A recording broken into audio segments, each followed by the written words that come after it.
Bonjour à tous. On se retrouve aujourd'hui pour faire une vidéo sur le prix des lecteurs parce que comme vous le savez, avec le coronavirus, on ne peut pas se réunir pour vous faire une présentation de la sélection. Donc on a choisi ce média pour quand même vous faire une présentation des livres, pour vous les montrer, pour vous faire un petit résumé. Donc cette année encore, on a décidé de participer au prix des lecteurs du premier roman en partenariat avec la médiathèque de Villebois-Lavalette et le service départemental de la lecture pour la deuxième année consécutive. Donc, comme on l'a dit, c'est des premiers romans, donc il y en a 6. Et puis, on va vous les présenter et on espère qu'on pourra faire un bilan à la fin de l'année où on pourra tous se réunir pour parler de la sélection et puis voter pour notre favori. Donc ça, ce sera fin novembre. Voilà, donc Sophie, je te laisse commencer. Alors, je vais vous présenter À crier dans les ruines d'Alexandra Kozelik, paru en 2019 donc aux Forges Vulcain. On fait la connaissance de Léna et Yvan, qui sont deux adolescents très amoureux. Et malheureusement, un drame va les séparer, puisque l'action se situe en 1986, et juste à côté de Tchernobyl. Donc ensuite, on connaît la catastrophe qui s'y produit. Lena, elle, réussit à fuir Pripyat et Tchernobyl grâce à ses parents et à leur statut social privilégié. Et 20 ans plus tard, elle décide de revenir sur les traces de son enfance à Tchernobyl. Voilà, c'est un roman qui se lit très vite, c'est une écriture très simple et c'est une histoire d'amour, clairement, mais sans niaiserie. Je vais lire un petit extrait.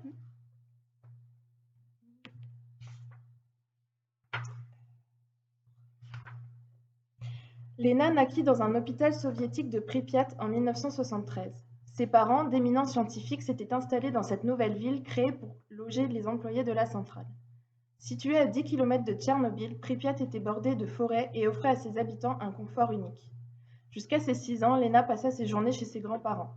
Ils habitaient une maison située en pleine forêt entre Pripyat et la centrale. Lena était accueillie par le sifflement de la théière sur le poêle à charbon. Sa grand-mère, Zenka, l'attendait devant un bol fumant. Lena sautait sur ses genoux, l'embrassait avec sa fougue enfantine et trempait son index dans le pot de confiture.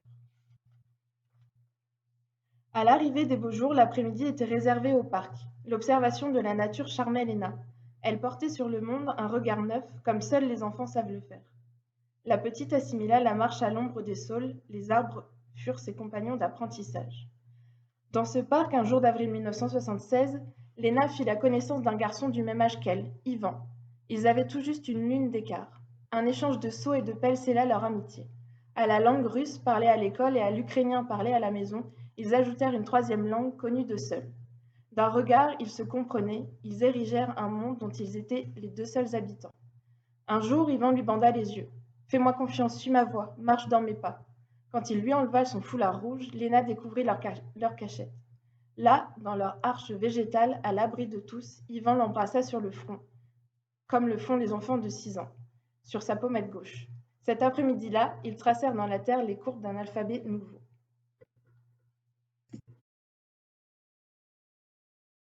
Ok, donc moi je vais vous présenter Tous tes enfants dispersés donc de Bita Umubiei Mérès, donc qui est aussi un premier roman. Donc cette autrice, elle est née au Rwanda en 1979 et comme on peut s'en douter, elle va nous parler du génocide des Tutsis. Donc c'est un roman choral qui reprend donc la vision de la mère, puis de Blanche qui est partie, qui a fui le Rwanda en 1994, sa mère qui est restée, et puis son fils Stokely qui est né en France et qui du coup n'a connu que la vie française. Et du coup on va suivre ces trois personnages qui vont nous raconter ce génocide selon trois points de vue différents. Donc je vais aussi vous lire un tout petit extrait. Donc c'est Immaculata qui parle, donc qui est la mère de Blanche. Anastasia, ma mère, avait un tout petit filet de voix. Elle était de celles qui semblent toujours s'excuser de prendre la parole ou qui n'ont que de délicats secrets à confier. Elle avançait dans le langage avec d'infinies précautions, donnait l'impression de peser chaque mot avant de le prononcer, de connaître précisément son poids et par conséquent d'avoir envisagé l'impact qu'il allait avoir dans l'oreille, puis le cœur de celui ou de celle qui le recevrait. Les mots peuvent être tranchants ou s'enfoncer brutalement en nous comme des lances. nous écraser tels des gourdins cloutés que les tueurs utilisaient pour défoncer les crânes des nôtres au printemps 94. Les mots sont souvent comme de jolies calebasses décorées, creuses et fêlées sous leur apparence reluisante, ou traîtres quand un serpent s'y est lové, profitant de la nuit pour se glisser à travers son fin goulot et faire pénétrer dans le cœur des suspicions ou des inimitiés. Et ma mère, qui maîtrisait parfaitement les doubles sens de notre langue, prenait soin d'en faire usage avec parcimonie, pour ne blesser personne, pour ne pas laisser entendre le moindre écho hostile après une conversation en apparence anodine. Rien de ce que nous disons n'est anodin, disait-elle parfois. Rien n'est à laisser au hasard. C'est ainsi que naissent les malentendus qui engendrent des ressentiments, qui feront à leur tour le lit de haine ou pourront germer des tueries.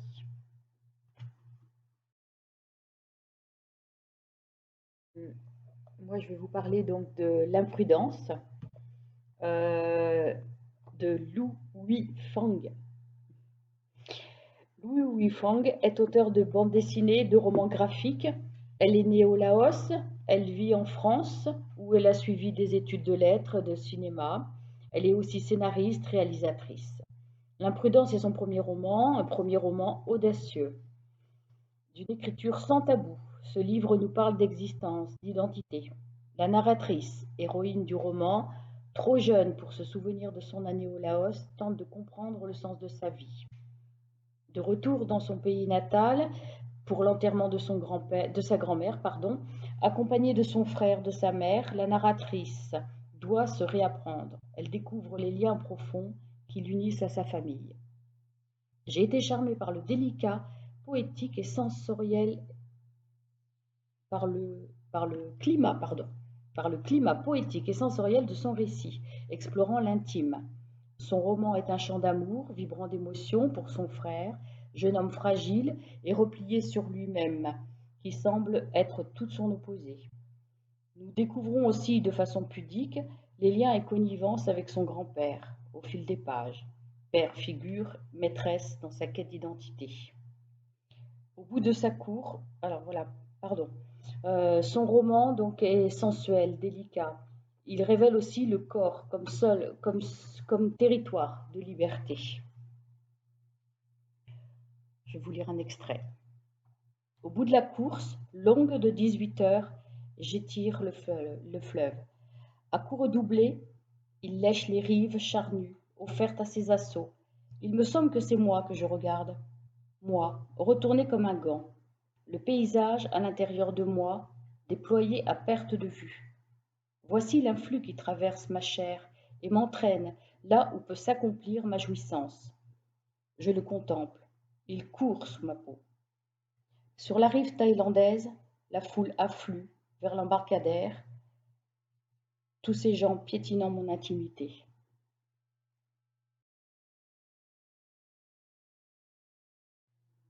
Alors, suite à un petit problème technique au niveau du son, je vais vous présenter mon livre toute seule, dans mon petit coin, dans notre petite bibliothèque. Donc, moi, je vous présente Abel Quentin. Il a écrit Sœur, édition de l'Observatoire, et il a été sélectionné pour le prix Goncourt 2019. Donc, c'est Jenny Marchand, jeune fille de 15 ans, issue de la classe populaire et vivant dans une banlieue pavillonnaire identique à tant d'autres, se radicalise à force d'ennui et de ressentiment envers ses contemporains et son époque. Une mauvaise rencontre sur le net suffit à rendre l'idéologie du fanatisme séduisante. Elle s'invente une nouvelle famille auprès de jeunes filles radicalisées sans se rendre compte qu'elle plonge irrémédiablement dans un monde de violence et d'absurdité. Abel Quentin est avocat à Paris, il représente fréquemment les jeunes gens radicalisés et il connaît donc bien son sujet. Passionné par la littérature à l'âge où les jeunes sont passionnés par les sorties à mobilette, son premier roman dresse le portrait réaliste d'une jeunesse qui trouve refuge dans l'intégrisme comme d'autres le feraient avec l'excès de cannabis ou avec la recherche de l'ivresse rapide à tout prix. Le livre est un style plutôt avec une construction complexe, un style rapide, incisif et pour un sujet dérangeant. Voilà, donc d'Abel Quentin, Sœur, aux éditions de l'Observatoire. Bonne lecture!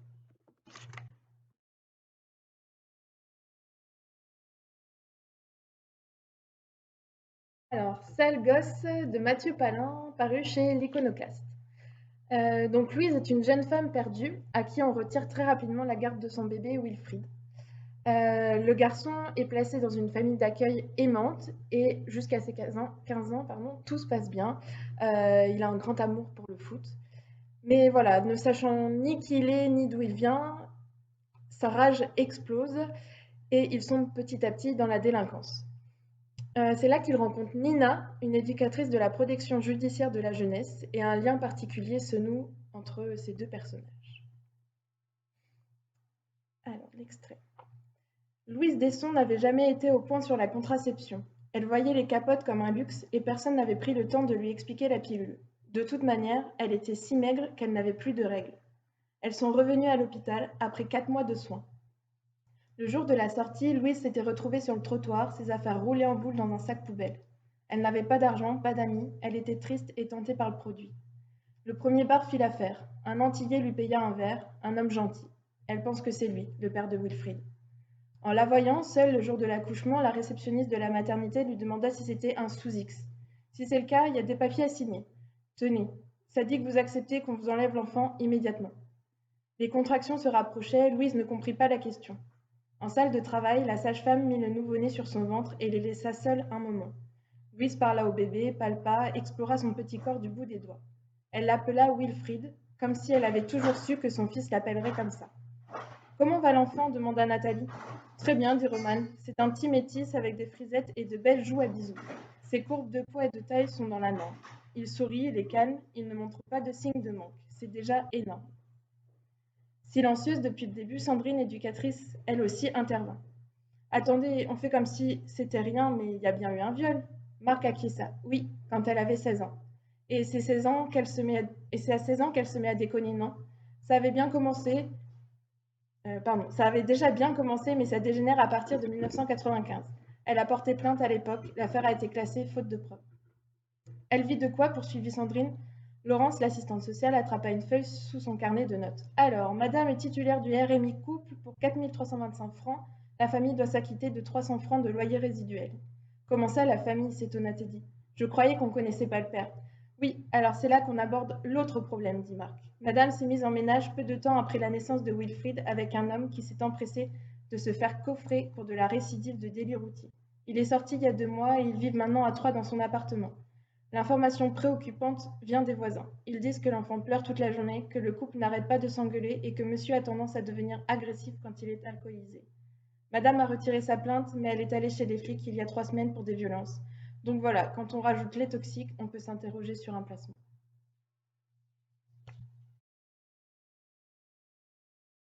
Je vais vous présenter Le bal des folles de Victoria Mass. Et je vais commencer par l'extrait. Quand la dernière pierre de l'édifice avait été posée, le tri avait commencé. C'est d'abord les pauvres, les mendiantes, les vagabondes, les clochardes qu'on sélectionnait sur ordre du roi. Puis ce fut au tour des débauchés, prostituées, des filles de mauvaise vie, amenées en groupe sur des charrettes, leur visage exposé à l'œil sévère de la populace. Médecins, préfets, notaires, écrivains, journalistes, politiciens et aristocrates, tous membres de la sphère parisienne privilégiée, attendent le bal avec une euphorie identique à celle des folles. Le bal des folles est un premier roman multiprimé, dont le prix Renaudot des lycéens. Victoria Mass, l'auteur, nous emmène dans les coulisses de l'hôpital de la Salpêtrière, sur les traces de l'histoire à la fin du XIXe siècle, où les hystériques sont enfermés et où sont des objets d'étude. Du neurologue Jean-Martin Charcot, professeur d'anatomie renommé. Le bal des folles fait la part belle à celles qu'on a muselées, hypnotisées, étouffées, condamnées par l'opinion publique comme d'inévitables folles, menteuses, conspirationnistes. De sa plume documentée, Victoria nous propose un palais de femmes héroïnes, survivantes et conquérantes qui discutent avec les morts. Son écriture est limpide, à lire. Voilà, donc c'est les 6 livres de la sélection, donc on traverse un peu tous les sujets d'actualité ou pas d'ailleurs, mais des sujets assez graves. Donc si vous voulez vous inscrire, si vous ne l'êtes pas déjà, vous pouvez nous contacter à la médiathèque de Moutier pour le mois d'août, ou alors vous rapprocher de la bibliothèque relais du réseau Papillon Lecture que vous avez l'habitude de fréquenter habituellement. On vous fera parvenir les livres et vous pouvez également retrouver 4 titres sur la plateforme numérique Sésame à laquelle on est abonné avec le service départemental de la lecture. Donc il s'agit du Bal des Folles, de Sale Gosse, L'Imprudence et Tous tes enfants dispersés. Donc vous pouvez les télécharger gratuitement sur tablette ou sur liseuse. Voilà, donc c'est pareil, si vous êtes intéressé et que vous ne savez pas comment on fait, vous pouvez aussi nous demander. Donc voilà pour la sélection. N'hésitez pas à venir en discuter avec nous par téléphone ou à venir nous voir à la médiathèque. On espère que cette édition du prix des lecteurs vous plaira et puis on espère se retrouver du coup au mois de novembre pour en discuter et voter. Voilà. Merci. À bientôt. Merci. À bientôt.